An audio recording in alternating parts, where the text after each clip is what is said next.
In my job, I spend a lot of time talking to coaches, helping them to talk to each other and the wider world. It's all about sharing great practice, developing the profession, and making coaching even more effective. It's fascinating and it's often fun, but it's really only the start of the story. Coaching is all about the client's agenda. It's about the people we help. So what do they think about it? How has coaching really impacted their lives?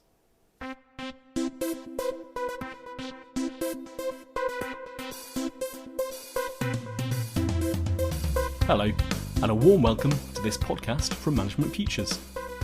I'm Hugh Reynolds, I'm Head of Digital Learning, and if you're new to Management Futures and what we get up to, I'll just mention that our work is about enabling leaders, teams, organisations and coaches, and that coaching is always at the very heart of what we do. My guest today is Marcia Bailey from the UK Sports Institute, which delivers support services that enable sports and athletes to excel. In fact, over the last 20 years or so, the UK Sports Institute's work has contributed to over 1,000 British Paralympic and Olympic medals. I've come to get to know Marcia and her team really well because, just like Management Futures, they put coaching at the heart of what they do. And one of the ways they do that is to sponsor colleagues to achieve the ILM coaching qualifications that I help to run. But here, I'm jumping the gun. Let's get set on those starting blocks for an insightful conversation about Marcia, her context, and coaching. Marcia, thanks so much for giving your time to talk to me about coaching and about the UK Sports Institute and your role there. So, just a bit of context before we get to the main course and the main section of questions. But who are you and what is a performance lifestyle coach? Well, I'm Marcia Bailey, and a performance lifestyle coach is someone that has passed their ILM level 7, because until that point you are known as a performance lifestyle practitioner. But we are a team of people that work for the UK Sports Institute that provide holistic support and supports development of athletes on an Olympic and Paralympic world-class programme. We work collaboratively and strategically to drive development in 6 key fundamental areas, which are transitions, mental health and well-being, career development, financial health, learning and development, and education for the benefit of the athletes and the sports we work with. And you work with some amazing people and some amazing teams. Just breathtaking, the sort of scope of your work and the things that you do there. Obviously, this conversation is about coaching as defined by Management Futures, right? So how do you practically, because of all those things that you're doing, how do you practically use coaching within that work? And when I say coaching, I mean the coaching that we do. You mentioned the ILM qualifications that we run. How does that fit into the whole bigger picture? Well, it has been part of the performance lifestyle team now for 13 years, and it was like a light bulb moment when we were introduced to this coaching and mentoring, and it has really evolved our practice and what we stand for. Before, we were known as advisors, and then by our journey through coaching and mentoring, we thought, well, we need to say what we're doing on the tin. And so that's what I've said before, we're a coach when we're a qualified ILM level 7, and we're a practitioner where we're on our journey. But practically, we use it with athletes.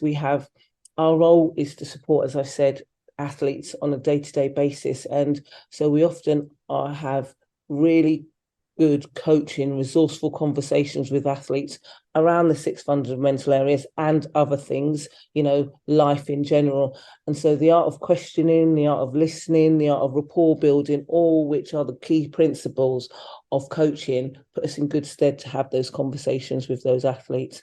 And we're also often the person that we don't want to tell athletes what to do. We don't want to advise athletes what to do. We are aware that we sometimes have to provide some transactional advice, but ultimately we want to empower an athlete to find their own solutions, to make their own decisions. And it's often through it could be some of the most rewarding parts of their life. And it's often some of the times where they're having to make some changes. And so yet again, we have to challenge behaviours, challenge attitudes, and also the ones that help them become more self-aware. So for us, coaching and mentoring is absolutely fundamental to what we do and key, and it helps us move smoothly through our interactions with athletes easily by doing that. For me, I only now, because I've been in this profession for 19 years, I work with a small amount of athletes. So now my role is developing practitioners. Mm-hmm. And so coaching for me is brilliant. You know, when I have my one-to-ones and I'm technically trying to develop them, the art of coaching is key to my role. And it allows me to challenge it. It allows me to push them. It allows me to really get them to be more self-aware. And I feel that coaching gives us such emotional intelligence. I think it's really good. We get to read the room, we get to be observant. And so for me, that is key in my role. And I think it also allows me to influence.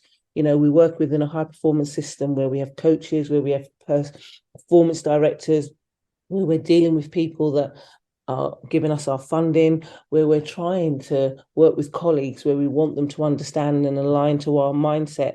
And so coaching for me is a real key way in influencing and negotiating, but also it allows me to answer those questions that allows people to think, I haven't thought about that. If I could give you a pound for every time I've heard, I never thought about that. Yeah.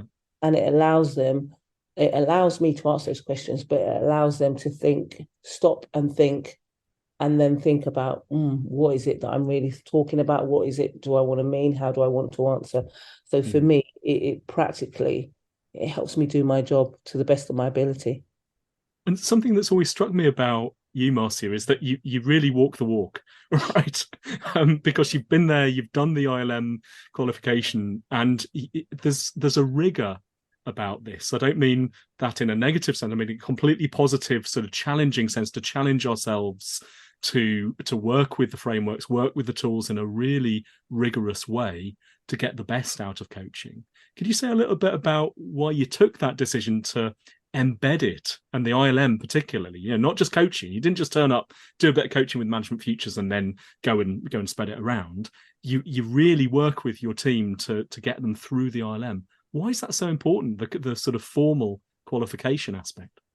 Well, I think Joanna Harrison, who is our head of service, and the other technical leads, you know, we believe in mentoring, coaching and mentoring. We believe that it is fundamental, as I've said, to our discipline. And so for us, it's a bit, I want them to go on this coaching journey. And I think because we're not like a physio and we haven't got an accredited body. So for us, this is important. This is a real qualification. And so for us, it's really important.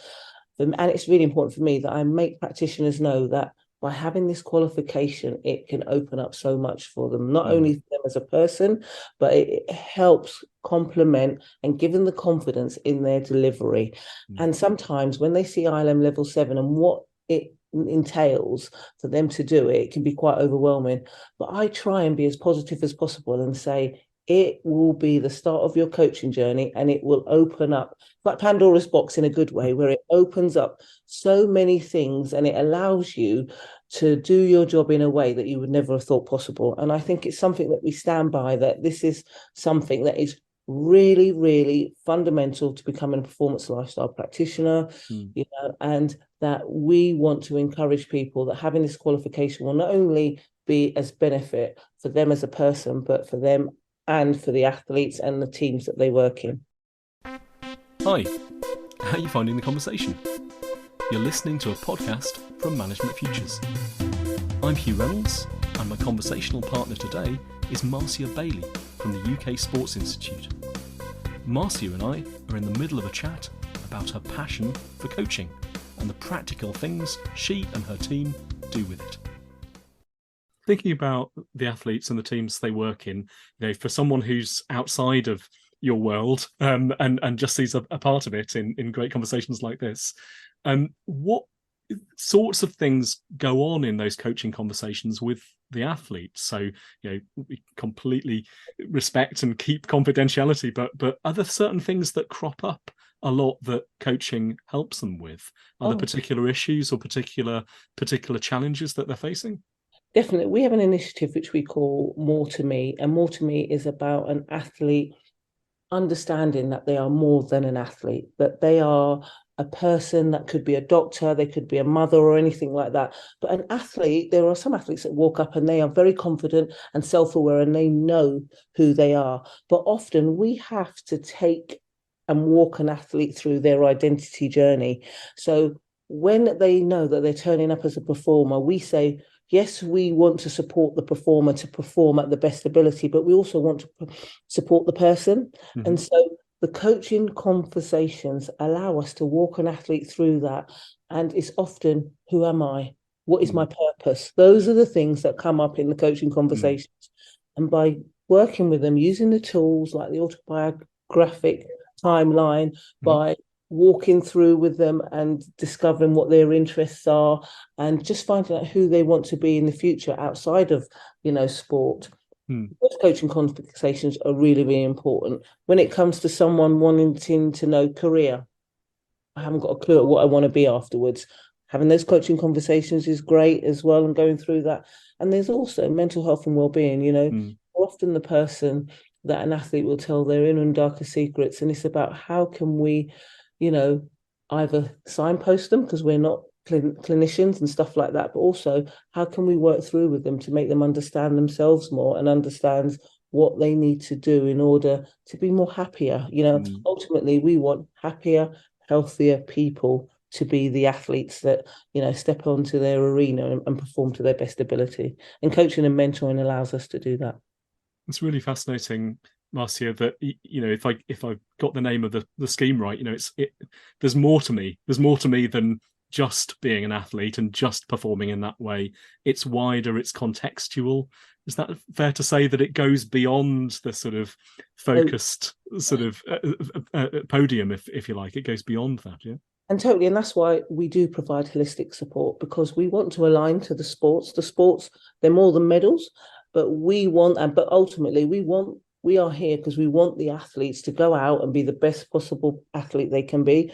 But also we want them to walk through that door and know that if they are a mother that's struggling, if they're a father that's going away on camp and that are worried, or if they're a doctor and they're trying to balance anything, that we can support them in that way. And we want them to but we also know that, listen, sport is only here for a certain amount of time. And when they decide to leave and walk away, that they are really confident and they know that I've had a fantastic time, but now it's for my next phase. And it could be as me as a mother, it could be me as a business person, and they are confident and within their identity and that self. And that's not easy because, part of being an athlete, if you're an athlete for 10, 12 years, leaving that behind is not easy, but it could be done in a smoother way if they know that they have something else to step into. Yeah, I really respect that sort of foresight, really. You're looking way ahead into the future and treating people as humans, which for me is what coaching is all about, whatever the context is. I'm just wondering what the next step is, either for yourself, Marcia, in the way that you want to use coaching personally, or for UK Sports Institute. What's cooking there? What are the new initiatives or developments that you're excited about, and how might coaching play a little or a big part in those? Well, it's funny to say, as I said, coaching and mentoring has been part of the PL world for over 13 years. And I think what UK Sport Institute has been really good is seeing the impact that it's had on performance lifestyle. And so, part of our ILM qualification is, I remember mine was, how could we roll this out within UK Sport Institute? And I think they have seen the power of coaching and mentoring. So we have had different leaders, different managers taking and doing the ILM level 7. And so that has been great over 13 years. But, when I spoke to our learning and development manager, they want to make sure that the basics of coaching and mentoring is not just available for managers, but it's available for anybody that's interested in it. So that is something that is really, really important, that over the coming, weeks, months, years, is that coaching and mentoring, we have a learning arena. There will be a module on there where anybody that's interested could find out the basics and learn and walk themselves through. We also have a professional studies initiative where anybody in any role, they can put in a proposal and say that I would like to do the ILM or do some form of coaching or mentoring and become more proficient in this. And so that will be taken under application and advisement, but that gives, a physio, that gives an S&C, that gives a psychologist an opportunity to upskill themselves in this and do that more. And so I think it's just the fact that they value coaching and mentoring, and they are looking at ways of how they can integrate this into the organisation, which is fantastic. Yeah. And thank you for allowing us to be part of that journey, really. And you work a lot with elite sports people, and there's a really interesting thing there for me about, yes, we're supporting people to be elite, but coaching itself isn't elitist in that we want it to be accessible to lots of different people at all sorts of levels in organizations and society. So thanks for what you're doing with that, and it's been great catching up in this way, Marcia, in a bit of a different way to how we normally interact, and it's been great fun for me. So thank you ever so much. And thank you for asking me. And I'd just like to say thank you for your support, Management Futures support. I've always gone to you guys and said, oh, this is what I want. How can it work in our world? Because we're very different to the business world in some ways. And you've always managed to help that happen. So you have helped, UKSI integrate coaching and mentoring via the performance lifestyle team into the organisation. So thank you very much for being amenable to that. Absolute pleasure, Marcia. You take care. Catch up soon. Excellent. Thank you. I really hope you enjoyed meeting Marcia Bailey, finding out about the UK Sports Institute, the outstanding work they do helping sports and athletes to excel, and how coaching is right at the very heart of all of that work. If you'd like to progress your own coaching journey, or discover what else we're up to in the areas of coaching, leadership, inclusion, culture, or high performance, do check us out online or drop a line to info@managementfutures.co.uk. That's info@managementfutures.co.uk. Until next time, take care.